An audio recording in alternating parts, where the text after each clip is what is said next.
Olá pessoal, tudo Oi, bem? tudo bom? Você tá bem? É. Agora sim, né? Pois é, mas notícias da gente. Primeira coisa é que a mudança chegou. Como vocês estão vendo, temos um armário aqui, uma mesa aqui, a minha aqui. Estamos no nosso mini escritório. Agora ele é bem pequenininho, né? Não É. tem mais aquele monte de estante atrás, nem aquele cenário bonito que a gente tinha. É. Mas estamos bem, temos um escritório, tá muito bom. A outra parte ficou lá na sala, porque aqui é isso aqui, né?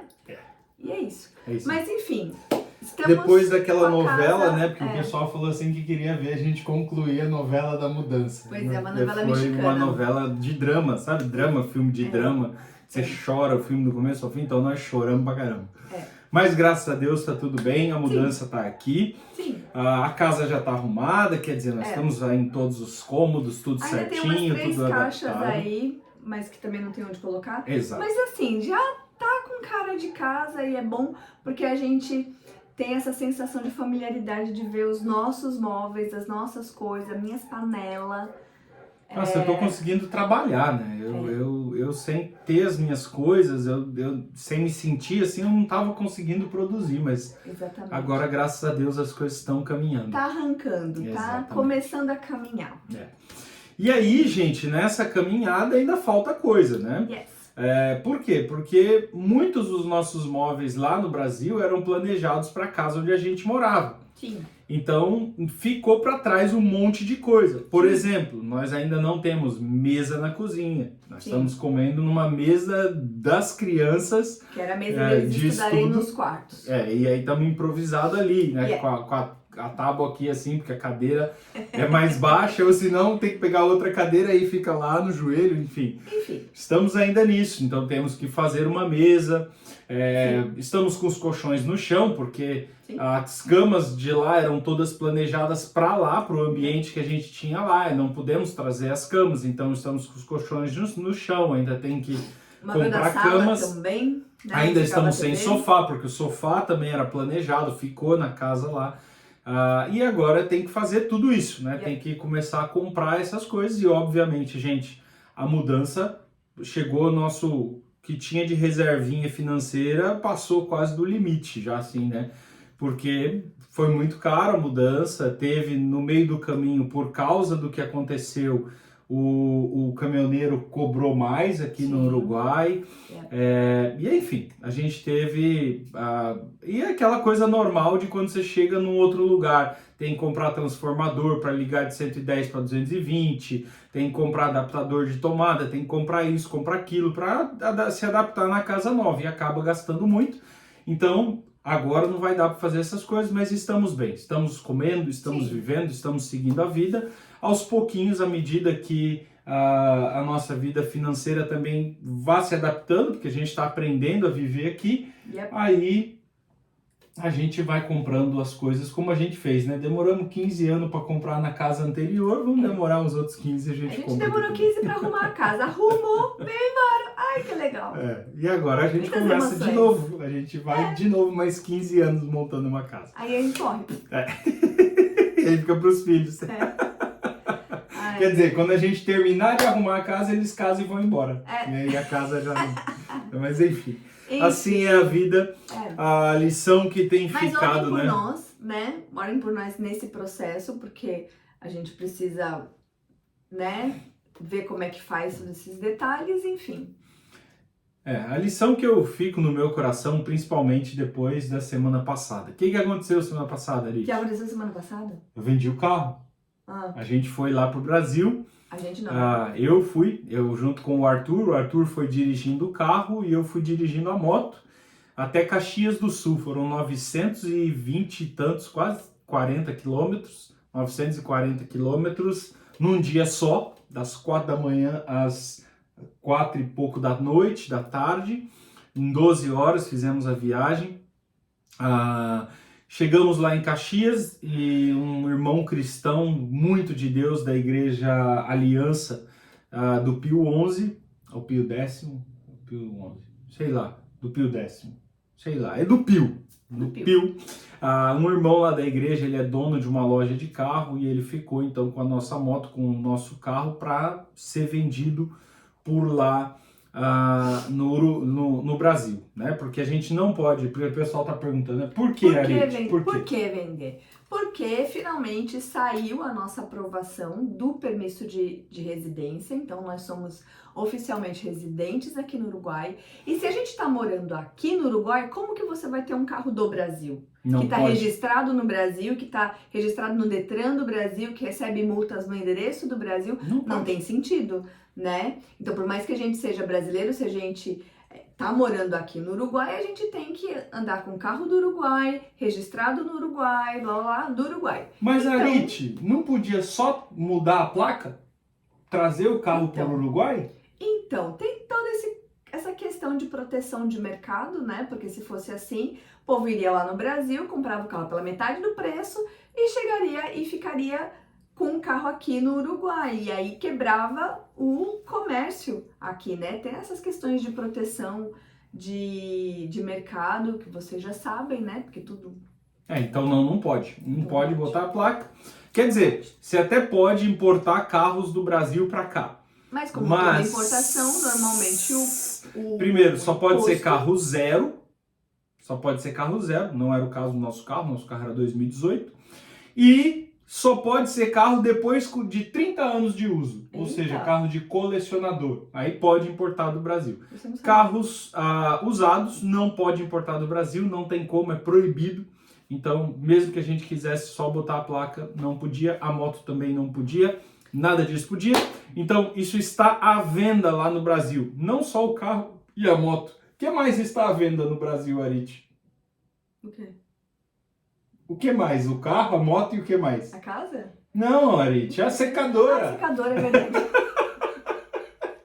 É dela, que gente, deixei é lá. dela, é dela. A secadora de É, roupa chegou não é aqui, não funcionou. Por quê?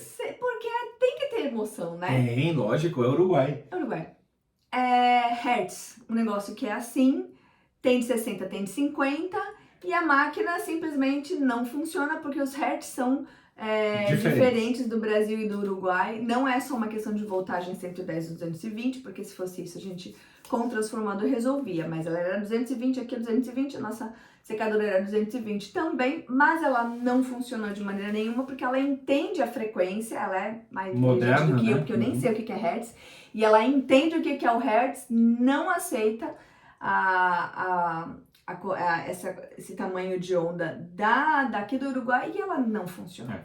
E aí não funcionou, não teve jeito, a gente levou em lojas aqui especializadas, o cara falou que já tentaram de tudo, já inclusive desmontaram a máquina, trocaram o motor, não funcionou, Não funciona. porque ela tem um chip que identifica a frequência e ela Se não você é um permite. hacker e quer testar algum tipo de hackear a placa lá para acabar com esse programa aí, que eu não gostei desse programa, se você quiser tentar, a gente conversa, mas... Bom, enfim, a ao que máquina tudo tá lá em indica, até Caxias agora do não Sul. conseguimos. Tá lá em Caxias do Sul, esse é o Yes. resultado, ela foi junto com o carro. Pois é.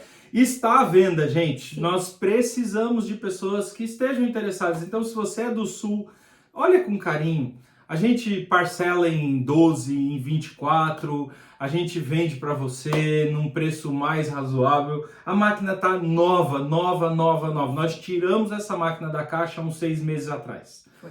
Nós compramos ela 0 km e ela tá novíssima assim. E na mudança não teve muito, não machucou, não teve grandes danos a ela, não teve nada na verdade, um arranhãozinho do lado assim, mas a máquina tá zero, tá nova e funcionando perfeitamente. Tem Aí no Brasil. 6 anos de garantia do motor dela, aí tudo aí no Brasil. Então, aqueles que estiverem interessados, entrem em contato com a gente. É uma secadora de 12 quilos da Samsung, extremamente moderna, super tecnológica, não precisa de saída de água, não precisa de nada disso, é só botar na tomada e usar.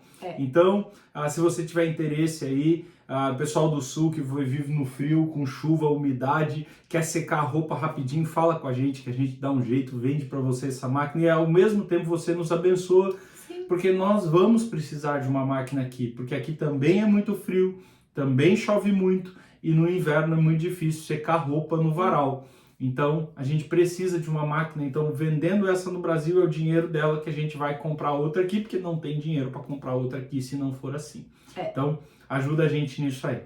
Muito bem. O que mais? Outra coisa é um assunto que estava me deixando muito preocupada, que era a questão da adaptação das crianças na escola, porque logo que a gente entrou aqui na casa, a gente começou a aula, né? Foi fácil? Bom... O que é fácil aqui? Cara, isso foi fácil. Não, assim, deixa eu explicar. Não foi fácil porque eu quase não dormia à noite pensando, assim, tem tanta má notícia, tanta coisa difícil, eu já tava imaginando que isso seria também uma coisa super difícil. Mas a Arit é melodramática e faz tempestade em copo d'água, eles se adaptaram muito bem! Mentira, eu sou realista. Eles se adaptaram muito bem. Gente, é impressionante, não tem outra palavra. Eles me disseram... Impressionante. Conversando com eles me disseram que na primeira semana eles ficavam com dor de cabeça e de verdade, eles estavam destruídos. Chegavam da escola e assim, dormiam super cedo. Porque tem todo esse esforço mental de você entender uma língua que não é a sua língua materna. Mas ele falou assim, isso foi só na primeira semana. Eu falei assim, mas você tá entendendo, tipo, tudo, assim? Aí ele falou, tô. Não, e ele conversa com os nossos amigos uruguaios aqui em espanhol. O sotaque deles já é de uruguaio daqui, né? Porque o nosso não é, o nosso é de Cuba. Nosso nem espanhol é direito. O deles, eles estão falando tão perfeito, é tão impressionante, o sotaque, tudo. Claro que eles não sabem todas as palavras, às vezes ela mete um portunholzinho assim no meio. Me pergunta como é que é isso, que é aquilo, e eles já me disseram que eles perguntam pros amigos, né? Mas o impressionante é que eles estão se virando, né, os amigos estão ajudando, a escola é muito parceira nesse sentido de se empenhar, deles entenderem, de dar apoio, deles se sentirem bem. Então, assim, eles estão melhores do que eu imaginava, né? Eu imaginava que ia ser mais difícil, mas graças a Deus, essa foi uma grande bênção de Deus nos orientar para essa escola. Porque assim, eu sei que se fosse em outra escola, de outras maneiras, como a gente já ouviu de gente chegando em escolas públicas e alguns tipos de escola, alguns, né, locais assim, que as crianças sofriam bullying e que essa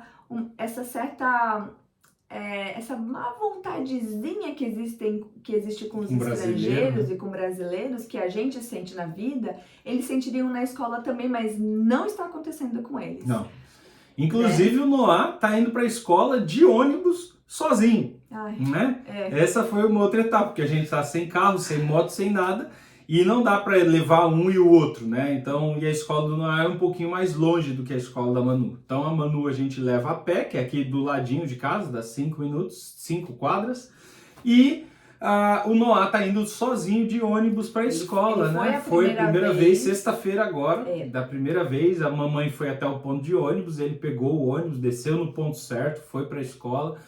A Arit ainda foi buscar de ônibus, mas a partir da semana que vem ele já começa a andar sozinho. A mamãe tá morrendo de medo, mas ele provavelmente assim, já... Eu não sou tão louca, né, gente? É normal aqui, né? Então, os coleguinhas da sala dele, eles saem juntos da escola, vão pro mesmo ponto, cada um pega seu ônibus e tal. Eu já vi uma outra mãe indo até o ponto com a filha pega o ônibus, é o mesmo ônibus do Noah, e a menina desce lá pra escola dela e tal. Então, assim, isso é bem comum aqui, porque a gente tá numa cidade que é mais segura. O Uruguai é como se fosse geral, assim. O Brasil, em termos de segurança, para você entender, 20 anos atrás, né? Que eu, na idade do Noah, ia para a escola de ônibus sozinho. Eu também, eu ia a pé para a escola, bem sozinha, assim, era mais ou menos a mesma distância da Manuela, eu também ia sozinha. Talvez até no interior do Brasil seja comum, né? Talvez. Para alguns que estão nos ouvindo aí, falar, é normal, aqui todo mundo vai. É assim. Em Barueri, não. Barueri não seria o caso. Ele não iria nunca... Mentira, nunca é muita coisa. Mas ele não iria para a escola sozinho. Mas aqui é... Já foi. Diferentinho. Tá indo. Então, assim... Tá Papai indo, soltando gente. um pouco mais e a mamãe freando e aí dá um segredo. Tá indo. Ok. Outra coisa. Última coisa. O que é? Nós encontramos uma igreja. Contamos uma igreja. Assim, Como foi isso aí? a gente estava visitando um monte de igreja, né? E a gente queria saber o que as crianças estavam achando, porque eles são uma parte, né? Uma preocupação muito grande, porque se eles estão bem adaptados, se eles estão felizes, se as coisas estão acontecendo bem para eles, a gente fica mais tranquilo e tudo fica melhor, né? Porque a gente se vira, né? O importante é eles estarem bem adaptados, não só na escola, mas também na igreja, para que esse processo de adaptação que não acontece facilmente e que não é rápido, não é assim, cheguei 3 meses, tá tudo adaptado e acabou, tá tudo certo, tá tudo, a vida tá redonda. Não é assim. A adaptação transcultural, ela demora um período bem maior, anos até, né, para você estar inserido na cultura de verdade. Então, e a nossa preocupação como pais transculturais, missionários que nós somos agora, é que as crianças estejam bem para que toda a vida, né? Não adianta a gente vir aqui fazer missões transculturais e perder os filhos. Enfim, eles acharam a igreja, gostaram da igreja, né? Eles se identificaram. Amor, tô te cortando porque ó, ela me pediu, falou assim, eu quero um vídeo de 6 minutos. Aí ela vai contar uma história. É porque você fala muito. Tá vendo? Você fala muito e depois fica me cortando. Aí... Enfim, eles gostaram muito dessa igreja. Sim. A gente foi nessa igreja uma vez, eles falaram, pai, vamos de novo. Aí fomos e não de gostaram novo. muito de algumas, assim, acharam um pouco estranha uma coisinha aqui, outra ali. E aí eles gostaram dessa, então por causa disso a gente tá lá e a gente também tá feliz. E também a gente se adaptou, porque é uma igreja que o pastor é um pastor costarriquenho, ele é tatuado, a esposa é tatuada, a igreja é mais aceita mais a nossa presença também. Então a gente sofreu menos preconceito por causa das tatuagens, por causa do nosso estilo, até de roupa, de tudo, porque aqui é muito diferente, né? O pessoal, principalmente cristão, é extremamente conservador, então a gente foi bem aceito, nos acolheram bem. Tem um grupo de brasileiros ali, uma brasileira em particular que a Arite já conhecia, de grupos de WhatsApp, e aí tinha essa ponte de amizade também. E na verdade essa é uma igreja bem multiétnica, porque tem gente... Hoje eu conversei no grupo das mulheres, eu conversei com uma venezuelana. Então tem brasileiros, tem venezuelanos, tem costarriquenhos, tem argentino, tem gente assim, de todos os lugares, justamente... Porque assim, o estrangeiro, ele ajuda bastante o estrangeiro quando tá, né, você tá fora do seu país. Então isso tem sido muito bom. É isso. Então, e é isso. Estamos nos adaptando. Estamos aí, aos pouquinhos, cada coisa vai entrando no lugar. Ainda precisamos caminhar um pouco mais nessa questão de nos encaixar com as finanças, né? Finanças é sempre uma barreira complicada, porque primeiro tem essa coisa de ganhar picadinho, a gente não tem um salário. Vai entrando, a partir do dia 1º entra 50, 20, 30, 40, 100, 200, aí vai entra da nossa igreja, que é um valor um pouco maior, e aí a gente nunca tem o valor total, como se você ganhasse um salário. Então a gente vai pagando as contas à medida que vai chegando o dinheiro e suprindo as demandas mais imediatas. Isso é um pouquinho complicado, porque agora a gente precisa fazer um capital de giro para poder não ficar tão dependente assim. O ideal é a gente ter 2, 3 salários assim adiantado, né, para a gente poder fazer esse capital de giro e não ficar com essa picadinho. Então a gente está se adaptando a isso também. Trazer dinheiro do Brasil para cá, porque a gente ganha tudo lá no Brasil e a gente tem que trazer para cá. Então tudo isso tem meio de trazer, tem questões cambiais, você pode perder muito dinheiro nas questões cambiais, porque a nossa moeda, a nossa economia é desvalorizada em relação a deles. Então um monte de coisa assim, ore por isso, ore para que a gente consiga encaixar essas coisinhas que ainda faltam. Tem muita coisa boa, muita coisa que já aconteceu, mas tem assim, muito mais coisa que precisa ordenar, que a gente precisa se entender nesse mundo, né? Transcultural. Tá. E depois do nosso próximo vídeo, fica de olho aí, nosso próximo vídeo nós vamos falar sobre milagres, porque a nossa estadia aqui, a nossa chegada aqui é cheia de milagres e a gente quer contar eles para vocês também. Então a gente fica por aqui. É isso aí. Beijinho. Tchau, tchau.